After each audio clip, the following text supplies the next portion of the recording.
அனைவருக்கும் வணக்கம். இன்றைக்கி நம்ம என்ன பார்க்க போகிறோன்னா, நம்ம கனவா தொக்கு, அதாவது வந்து இங்கிலீஷ் வந்து ஸ்குவிட்னு சொல்லுவாங்க, இல்லை கடம்பான்னு சொல்லுவாங்க. ஸோ அதை தான் வந்து இப்போ அந்த ரெசிபி தான் நம்ம எப்படி செய்ய போகிறோன்றது தான் இன்றைக்கி இந்த வீடியோவில் பார்க்க போகிறோம்.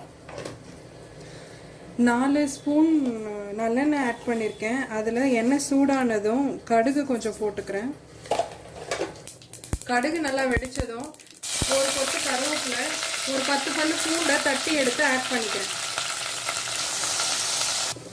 இந்த அளவுக்கு பூண்டு வதங்கினதும் சின்ன வெங்காயம் ஒரு 20 உரித்து அதை தட்டி வச்சுருக்கேன், அதை ஆட் பண்ணிக்கிறேன்.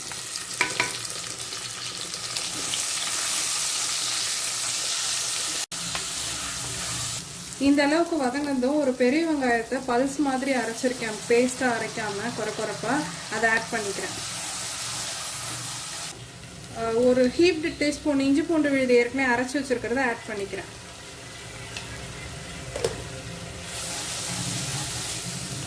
போட்டுட்டு அந்த ஸ்மெல்லு போகிற வரைக்கும் ஒரு 30 செகண்ட்ஸ் ஒரு நல்லா வதக்கிக்கோங்க, ஹை ஃப்ளேமில் வச்சு.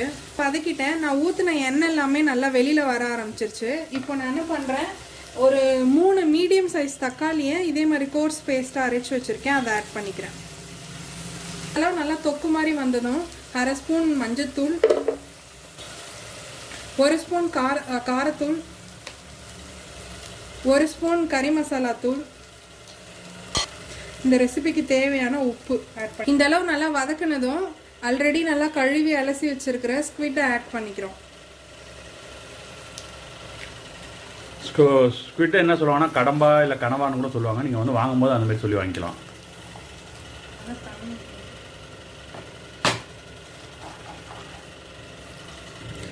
இது போட்டுட்டு ஏற்கனவே இருந்த அந்த பேஸ்ட் மாதிரி இருந்தது இல்லையா, அது வந்து இந்த கனவா மீனோட நல்லா மிக்ஸ் ஆகிற வரைக்கும் வதக்கிட்டு மீடியம் ஃப்ளேமில் வச்சு தட்டு போட்டு மூடிடுங்க. ஒரு 6 to 7 மினிட்ஸ். அதுலேருந்து தண்ணி மாதிரி வரும், அது விட்டால் அதுக்கப்புறம் அந்த தண்ணி வதங்குற வரைக்கும் வதக்கி எடுக்கணும்.